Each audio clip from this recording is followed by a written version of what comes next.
this morning. And today, what we're looking at is really a preamble to Sunday service. Sunday service is community support for families struggling with addiction. And we certainly hope you join us then.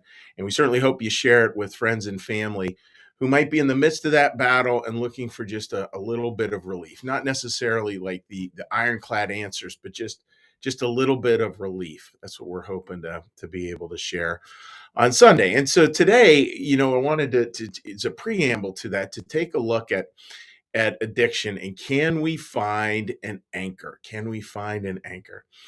Because I was, doing reading for this service on Sunday, talking to families, etc., struggling with addiction. One of the things that really struck me was what one author said. He said, "No day is ordinary." And that's really interesting. Like, no day is ordinary. There's always this fear.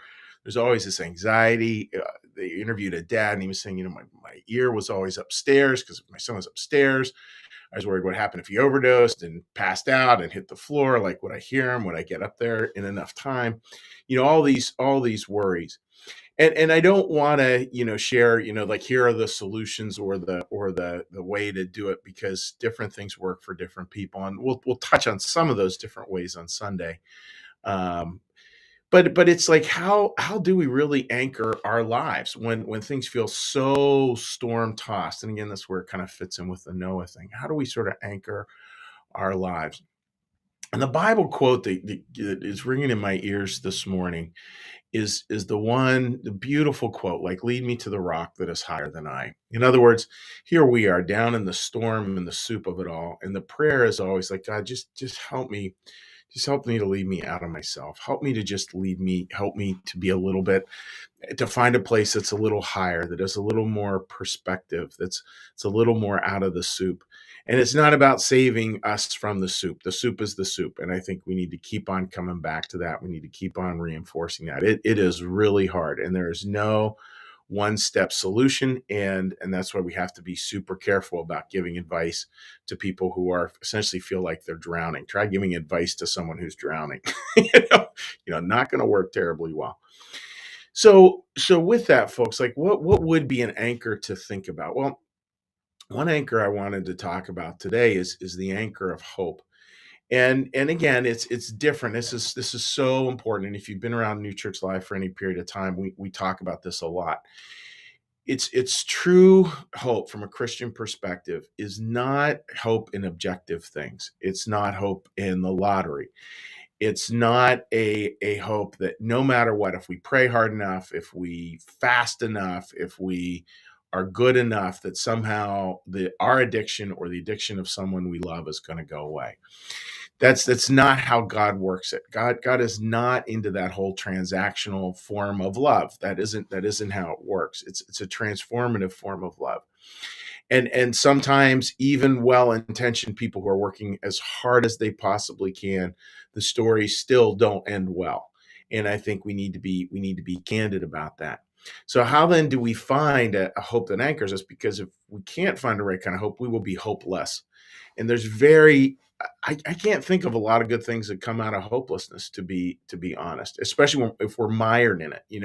It can be an invitation to something, but if it's just an invitation into this cycle that gets more and more hopeless, more and more despondent, I just not a lot of good stuff's going to come out of that. I don't believe. So the hope to think about here, folks, and this is a quote we use a lot in New Church Live.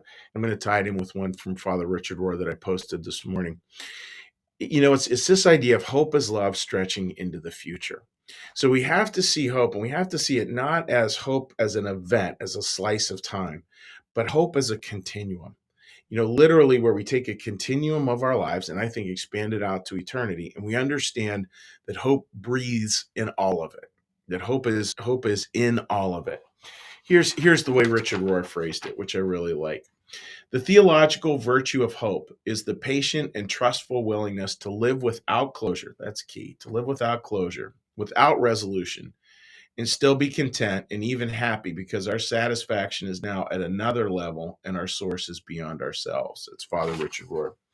Now, is that easy? As my dear brother / friend Carl pointed out this morning, is no, that is not easy to do at all. It's easy to say, and it's easy to say when when life is going well. Really hard to do when life is not functioning terribly well. And folks, that's where we just need to be so careful, about like not not giving false hope, really holding hope in its right way. Again, not seeing it as a slice, but seeing it as a continuum, seeing as this idea like here this is in this incredibly difficult moment, this incredibly difficult situation. It may end well and it may not. Like who knows, right? But I know that that love passes out, and I know that that love stretches into the future. That love will always be there, of loved ones, whether they're struggling with addiction, whether they make it out or they don't. That idea, and I think that's what Rohr is talking about here. Like it's a love that lives without, and a hope that lives without closure. It just keeps on expanding because we know that that love will always remain. And is that a solution? I don't know, but it seems like a much better place to come from in terms of searching out things that might work and trying programs and trying 12 steps and celebrate recovery and live and grin and all these different things that might help, right?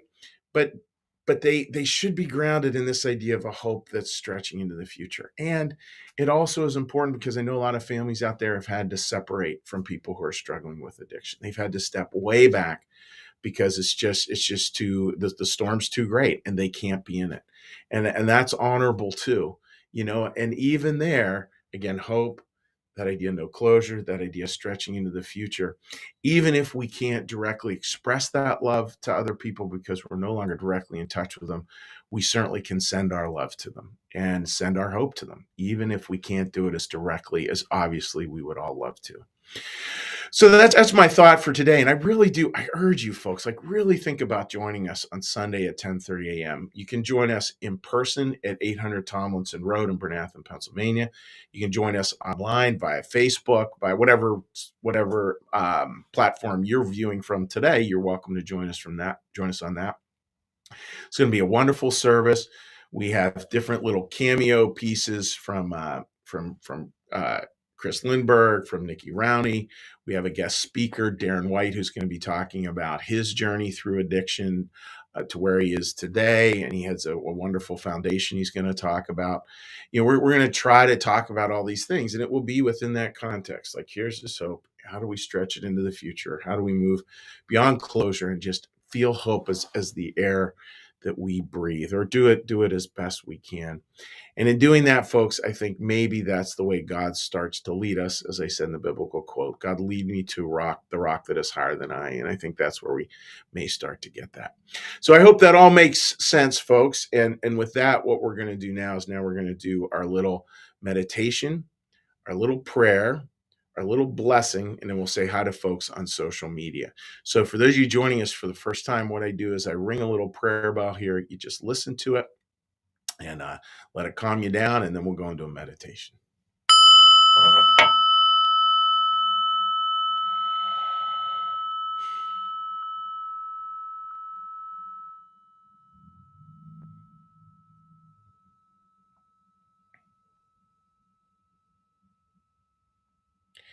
Be still and know that I am God.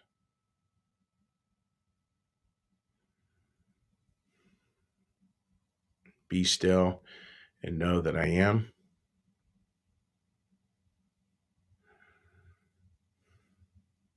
Be still and know that I. Be still and know that.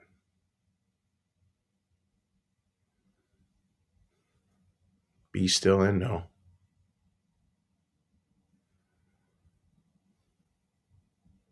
Be still and.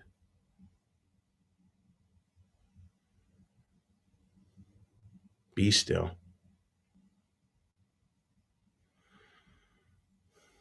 Be.